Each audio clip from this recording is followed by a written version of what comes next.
Building your house is not that easy.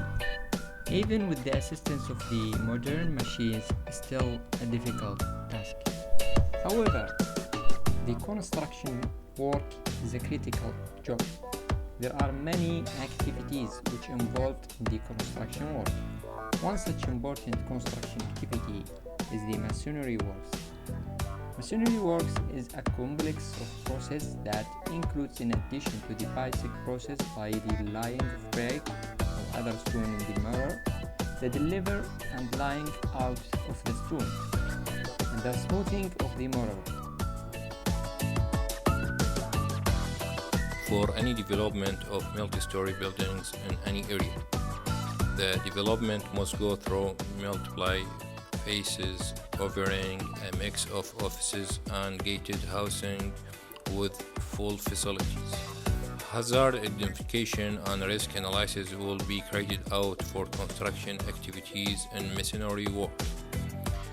Then different segments of activities will be divided into high, medium, and low depending upon their consequence and likelihood. This video will show how to identify the hazard and risks in masonry works, and proposal will be to use multiple recommended techniques and show its strengths and weaknesses.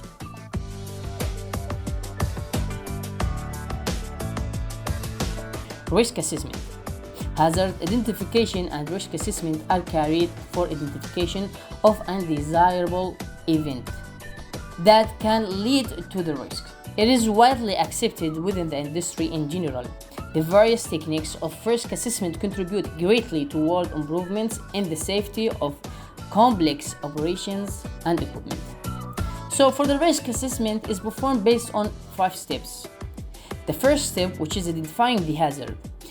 There are several factors that make the masonry work leads to a hazard source. Hazard will be occurred when the person works in a wrong way, such as mortar mixing work, brick and concrete block laying work, plastering work, and falling from high place, and so on.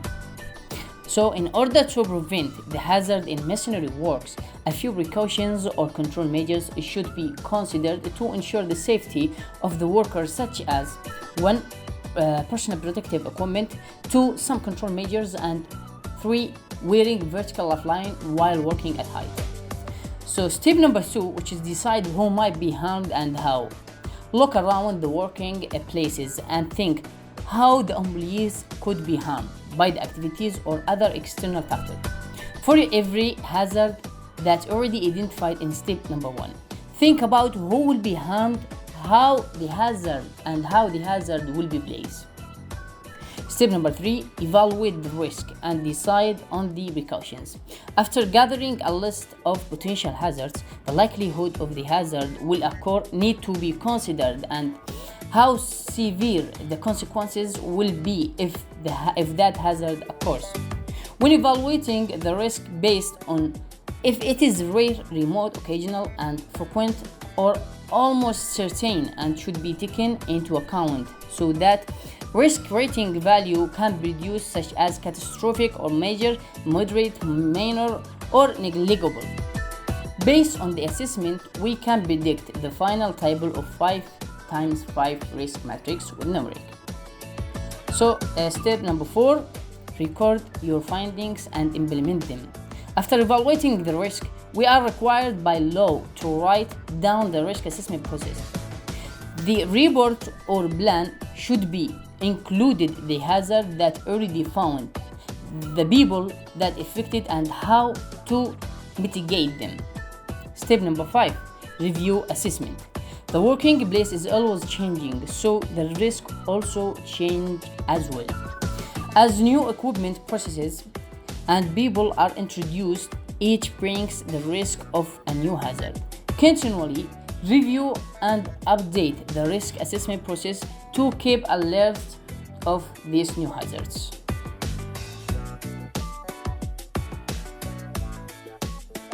Hierarchy table. Hierarchy table is a technique and tool used to identify and evaluate both existing and potential hazards on a work site, and the methods used to control or eliminate the hazards according to the legalization of the organizations, for example in Malaysia. For example, there is an employee who walk under the working place without wearing safety helmet, then the brakes happen to fall on him. This can cause an injury if the brakes hit other part of the body. But if the brakes hit his head, it may bring him to death. Therefore, some controls measures need to be taken to avoid this kind of hazard. Based on this incident, we could write a hierarchy table starting with the hazard identification, and this is just a small example to show how hierarchy table is done. In the work activity, we could type brake and compress block lying works. In the hazard area, we could type unsecured brake or compress block. For the effect, we could type falling an object potential to hit and cause head injury and fatal. For the likelihood and severity and risk rating, it's based on another table. This table, as you can see, for the severity, our incident is considered as a major and it has a number 4. For the likelihood, it's considered as almost certain and it has number 5. So 5 times 4, we will get 20, which is considered high in the red block. According to the risk analysis and the risk classification, it's considered high. So we have to type some control measures, and we did here for 3 types. Engineering control, starting with to install catch platform, to cordon below of lying work location to prevent unauthorized entry. For administrative control, to ensure that there are no loose brake or compressed block pallets are placed too close to building aids. To keep brakes on platform only at minimum or allowable number. For PPE control, wearing of safety helmet, safety shoes, boots, and safety vest. All this for more protection. For conclusion, in order to reduce the hazard or most critical hazard rate, the employer should show commitment towards safety and health practices and should follow all the requirements for occupational safety and health. Therefore, give full priority and enforce the safety health rules in workplace.